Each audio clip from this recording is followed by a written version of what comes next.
салом ба шумо шунавандагони азиз. шарҳи ҷамъбасти хабарҳои ҳафтаро мустақиман рӯи мавҷи радиои муҳоҷир мешунавед.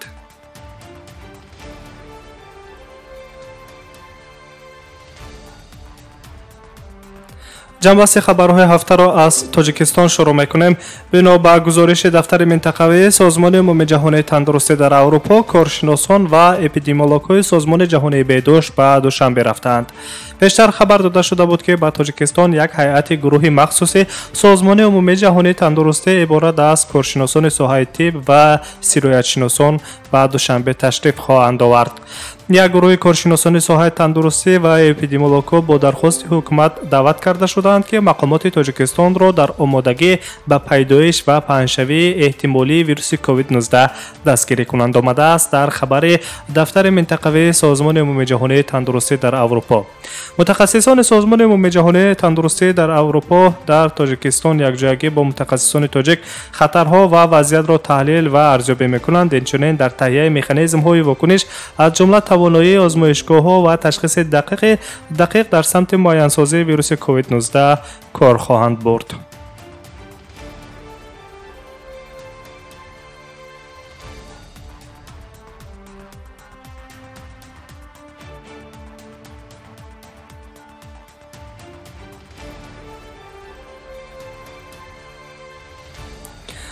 то ба ҳолати имрӯз 2 май дар тоҷикистон 32 ҳолати сироят ба коронавируси covid-19 расман ба қайд гирифта шудааст. гирифторони коронавирус 17 нафар дар шаҳри душанбе, 5 нафар дар ноҳияҳои тобеи ҷумҳурӣ ва 10 нафар дар вилояти суғд гуфта мешавад. хотиррасон мекунем ки имшаб як ҳайати созмони ҷаҳонии беҳдошт ба душанбе ташриф оварданд.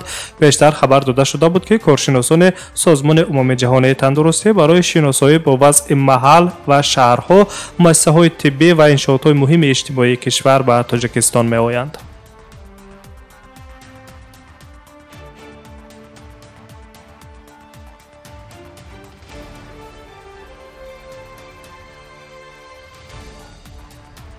ҷамъбасти хабарҳои ҳафтаро мустақиман идома медиҳем. президенти ҷумҳурии тоҷикистон эмомалӣ раҳмон маоши якмоҳаи худро барои корҳои пешгирӣ ва безараргардонӣ дар муқобили вируси covid-19 равона кардааст. дар ин хусус дафтари матбуоти раиси ҳукумати ҷумҳурии тоҷикистон хабар дода буд.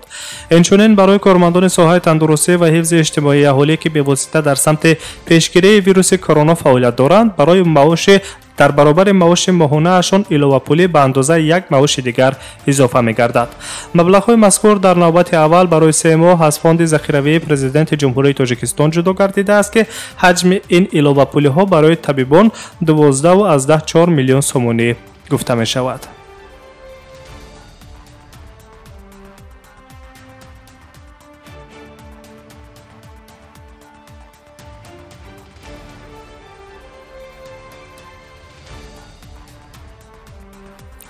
вазири корҳои дохилии ҷумҳурии тоҷикистон маоши моҳонаашро дар пайравӣ ба раисҷумҳур барои мубориза алайҳи вируси covid-19 равона кардааст.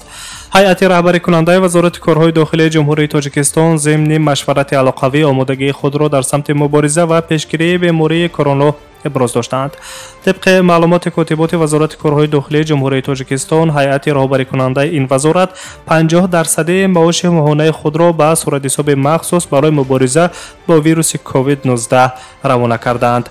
در مشورت هیئت راهبری کننده وزارت کارهای داخلی جمهوری تاجیکستان که طریق ویدیو کنفرانس دایر گردیده است، وزیر کارهای داخلی جمهوری تاجیکستان گنرال پالکونیک رمضان رحیمزاده تاکید داشته است که مسئولیت کارمندان مقامات کارهای داخلی در این دوره دوچند می‌گردد. باید در این روزها در کنار مردم باشیم و وظیفه‌های خویش را با سربلندی اجرا کنیم. درباره مردم باشیم و فهمانیم که به واهمه و تهلکه داده نشوند و تنها گیگین شخصی را در اساس توصیه‌های طبیبان اجرا نمایند.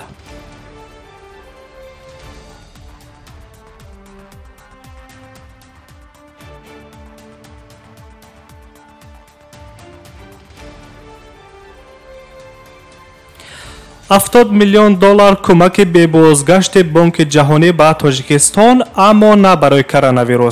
شورای ناظران بانک جهانی 3 اپریل سال جاری لایحه رشد کودکان سنی بروقتی برای تشکل سرمایه انسانی در تاجیکستان را بررسی و تصدیق کردند. ارزش لایحه مذکور $70 میلیون ایالات متحده آمریکا را در بر میگیرد که این مبلغ‌ها در سمت استعمال غذای سالم، وضع صحتی و دانش آموزی کودکان تا سن 6 ساله صرف کرده خواهد شد.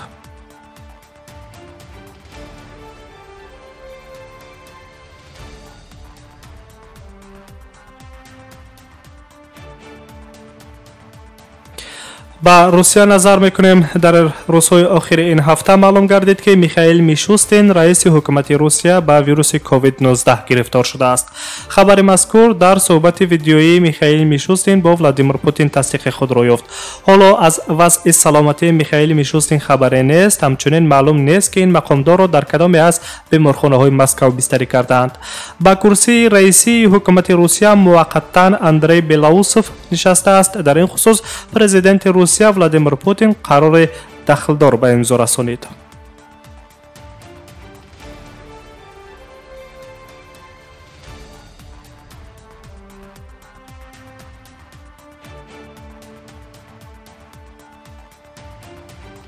شما جنبستی خبرهای هفته را مستقیما میشنوید. گای ریدر دبیر کل سازمان بین المللی مهنت از ضرر پاندمی از ویروس کرونا تا میانه سال 35 میلیون جایهای کاری از دست می رود تاکید داشته است در نشست سالانه این سازمان. نگرانی رهبر سازمان بین المللی مهنت در حال است که پاندمی از کرونا ویروس به اقتصاد تمام کشورهای جهان ضربه جبران ناپذیر زد. از جمله در روسیه تورم سطح رسمی بیکاران 2% از نشان دهنده های قبلی زیاد گشته است.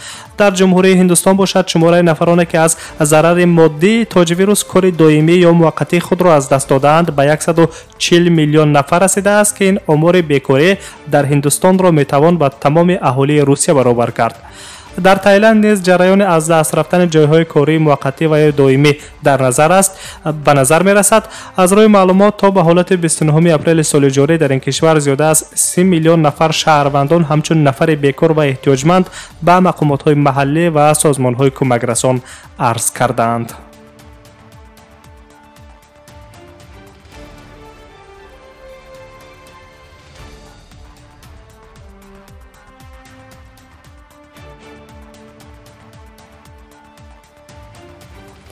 در قرقیزستان زیاده از 3000 زندانیان را عفو میکنند. لایحه قانون عفو محبوسان در پارلمان قرقیزستان آخر این هفته با جانبداری اکثریت رأی وکیلان قبول شد و خدمات زندانهای قرقیزستان روزهای نزدیک زیاده از 3000 محبوسان را از زندانها آزاد میکنند. هنگام بررسی لایحه قانون عفو وکیلان پارلمان قرقیزستان در سمت آزادکنی از کنج میله های زندان به شخصان سنشان از 60 سال بالا، معیوبان گروه های 1 2 محبوسانی که فرزند معیوب دارند، اینچنین مادران سر فرزند، زنهایی که جنایت سبک صادر کردند و نابالغان افضلیت داده شد. دفتر مطبوعات پارلمان قرقیزستان عفو مذکور را بخشیده به 75 سالگی غلبه در جنگ بزرگ وطنی و 10 سالگی انقلاب اپریلی در جمهوری قرقیزستان ربط دادند.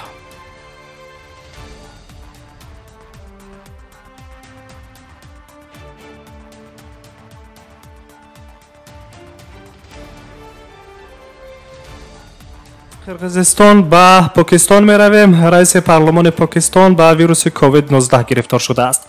در خصوص گرفتاری اسد قیصر رئیس اسامبله ملی پالاتای پایانی پارلمان پاکستان به ویروس کرونا در صفحه توییترش خبر داده می شود.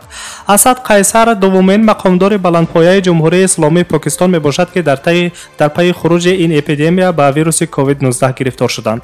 از این پیش والی ولایت سند عمران اسماعیل نیز از سرایت ویروس کرونا امین نماند. از روی معلومات آخر تا به حالت صبح امروز در جمهوری پاکستان 16.6 هزار حالتهای مبتلا شوی به ویروس کووید 19 به قید گرفته شده است که 385 نفر بیماران علاقه فوت کردند. وضعیت مرکب از همه بیشتر در ولایت‌های پنجاب و سند به نظر می رسد.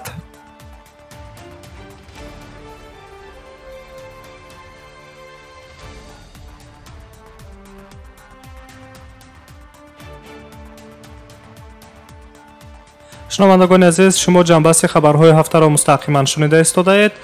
از آغاز این هفته نظارتچیان در نقلیات‌های جمعیتی شهر مسکو در یکجایی با کارمندان پلیس برای معاین کردن ویرانکنی مسافه اجتماعی در نقلیات جمعیتی سنجش را آغاز کردند. مسافرانی که مسافه 1.5 متر را بین هم رعایت نکردند به مبلغ 5000 روبل جریمه گردیدند.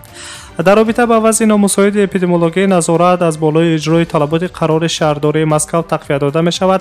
نظارتچیان کارخانه‌های مسافرکشانی نقلیات‌های جمعیتی در یکجایی با پلیس به معاین کردن ویرانکنی مسافه اجتماعی سنجش را آغاز کردند.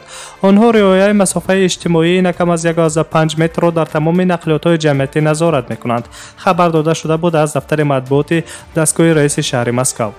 مسئولان حکومت شهر مسکو ابراز می‌دارند که خودباوری و خودنگهداری در خانه مسافه اجتماعی یکی از چاره‌های مؤثرترین برای پس کردن پهن‌شوی ویروس کرونا میباشد. با مقصد کم کردن خطر سرایت، شخص اگر لازم نباشد باید خانه خود را ترک نکند.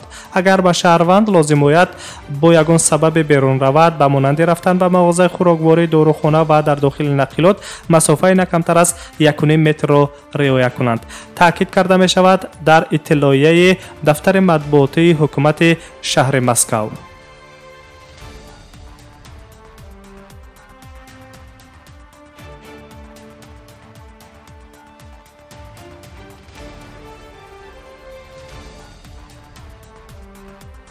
جنبست خبرهای هفته را مستقیما ادامه می‌دهیم. در این هفته در مرکز بازداشتگاه موقته شهروندان خارجی در شهر یکاترینبورگ ولایت سوردلوف روسیه در بین مهاجرانی که از روسیه اخراج شدند و در بازداشتگاه انتظار گشودن راه‌ها هستند نزاع برخاست. کار تا به حد رسیده است که ماموران بازداشتگاه دسته تعیینات مخصوص پلیس شهر یکاترینبورگ را برای کمک درخواست کردند. طبق اطلاع مقامات حفظی حقوق این حادثه ساعت 11:38 روز 27 اپریل در بخش مهاجران اخراج شده در بازداشتگاه موقته شهر یکاترینبورگ ثبت شده است.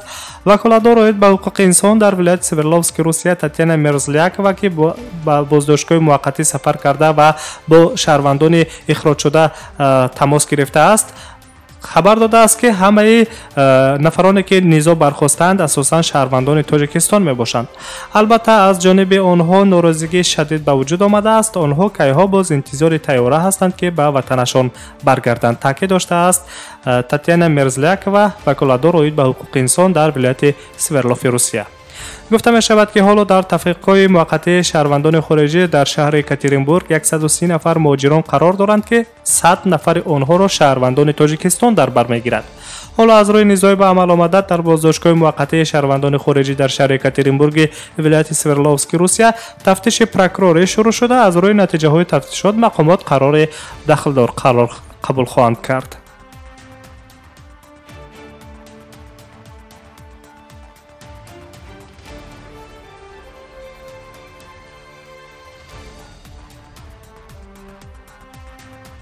از روسیه به افغانستان نظر میکنیم. در 3 ماه اول سال 2020 در نتیجه نزاع‌ها در جمهوری اسلامی افغانستان بیش از 500 شهروند ملکی کشته شده است که تقریبا 3/1 آنها کودکان بوده. 760 نفر دیگر مجروح شدند. در این خصوص این هفته در گزارش مخصوص سازمان ملل متحد آید به وضع حقوق انسان در افغانستان نشر گردید. طبق اطلاع گروه مخصوصی سازمان ملل متحد در افغانستان از 1 ینور تا 31 مارس سال روان در نتیجه نزاع‌های به عمل آمده 152 کودک کشته شده، 265 کودک دیگر جراحت‌های گوناگون جسمانی و سلامتی برداشتند. گروه مخصوصی سازمان ملل متحد آید به افغانستان از وضع شدید کودکان در این کشور جنگ زده سخت نگرانی کردند. طبق گزارش‌ها بسیاری از عملیات‌هایی که تلفات جانی در پی داشتند ماه گذشته رخ دادند. هرچند امید بود که حکومت افغانستان و گروه رادیکالی طالبان برای پیشگیری مناقشه‌ها به توقف می‌رسند. گروه مخصوصی سازمان ملل متحد در گزارش خود قید کردند که قواهای ضد حکومت از جمله گروه رادیکالی طالبان و دیگر گروه‌های اکستریمیستی و تندرو در 55% تمام تلفات‌های انسانی در جمهوری اسلامی افغانستان مسئولیت دارند. با وجود این عمل‌های نیروهای دولتی افغانستان و نیروهای خارجی در مقایسه با عمل‌های گروه‌های مسلح ضد حکومتی در بین کودکان بیشتر کشته شدند. آورده شده است در گزارش سازمان ملل متحد آید به وضع حقوق انسان در جمهوری اسلامی افغانستان. از این پیش فرستاده مخصوص ایالات متحده آمریکا در افغانستان زلمه خلیلزاد در یک قطار پیام‌های توییتری گفته بود که گروه رادیکالی طالبان باید در دوره بحرانی که پیدایش کرونا ویروس علاقمند است زورآوری را کاهش دهند و همه نزاع‌ها را در ماه مبارک رمضان قطع کنند. ریاست عالی جمهوری اسلامی افغانستان نیز به گروه رادیکالی طالبان پیشنهاد کرده بودند که در ماه رمضان ظلم را بالای مردم روان ندانند و از جنگ و کشمکش‌ها در این ماه مبارک دست بردارند.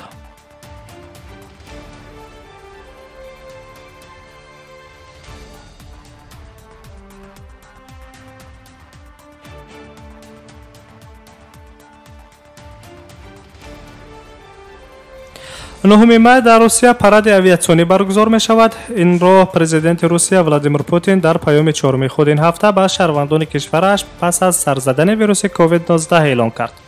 پرد یا خودگشت نظامی تنها هواپیماها و چرخبال‌های جزو تام‌های قوه‌های مسلحه وزارت دفاع روسیه را در بر می‌گیرد. با رعایت طلبات‌های بی‌خطری و نظام خودنگهداری در خانه ما جشن غلبه را تجلیل خواهیم کرد. با وجود این بنا به اندیشیدن چاره‌های سانیتری و اپیدمیولوژی در پرد تنها شرکت هواپیماها و چرخبال‌های نظامی قوه‌های مسلح در نظر است که آنها در هوای باز مسکو و دیگر شهرهای کلان چرخ خواهند زد. اظهار داشته بود پرزیدنت فدراسیون روسیه ولادیمیر پوتین. بنا به خبر چاره‌بینی‌های مذکور به مثل 75 سالگی در جنگ بزرگ غلبه از جمله گشت نظامی در میدان سرخ مسکو پس از بهتر شدن وضع اپیدمیولوژی در روسیه برگزار خواهد شد. خاطر رسان میکنیم که 28 اپریل پرزیدنت فدراسیون روسیه ولادیمیر پوتین در برآمد تلویزیونی نوبتی خود روزهای استراحتی را در روسیه تا 11 می سال جاری تمدید کرد.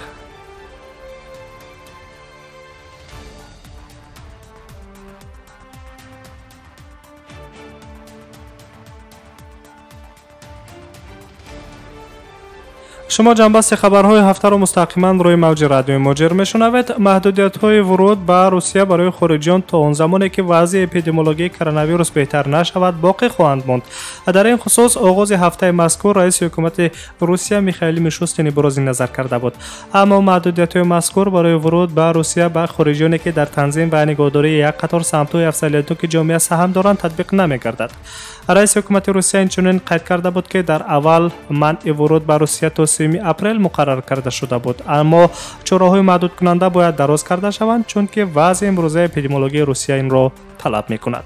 یادآور می‌شویم که قبلا حکومت روسیه ورود شهروندان خارجی را به قلمروش به مقصد پیشگیری پنجشنبه سرایت کرونا ویروس موقتا محدود کرده بود. منع ورود به روسیه از 18 مارس سال جاری اعتبار پیدا کرده تا 3 اپریل سال جاری پیش بینی شده بود.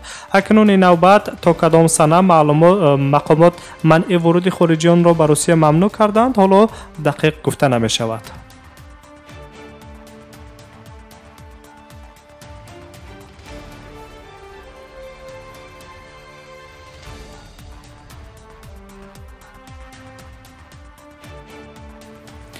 در روزهای اخیر این هفته در مسکو کارمندان پلیس دو مهاجر را برای ویران کردن حالت خودنگهداری در خانه بازداشت کردند، اما این دستگیرکنی کارمندان پلیس از هر وقت دیده فرق کننده بود، چون که در خبر خدمات مطبوعاتی وزارت کارهای داخلی روسیه آمده بود که مهاجران سواره نقلیات تمغه خوندن سالیارس با اشاره ناظران بازرسی دولتی اتومبیل اطاعت نکرده حرکت را ادامه دادند.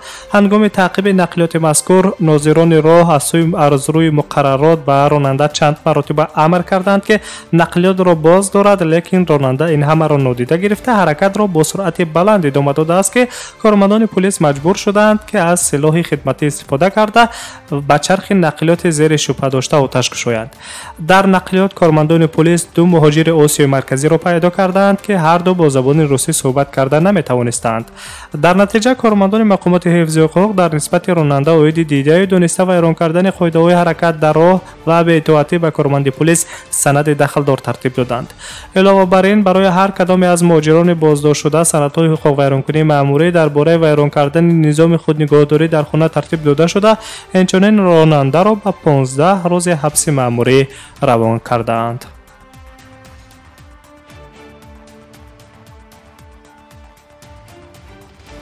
شنوندگان عزیز، شما جنبست خبرهای هفته مذکور را روی موج رادیوی موجر مستقیما شنیدید. برای شما روزهای استراحتی را خوب تمنا میکنم.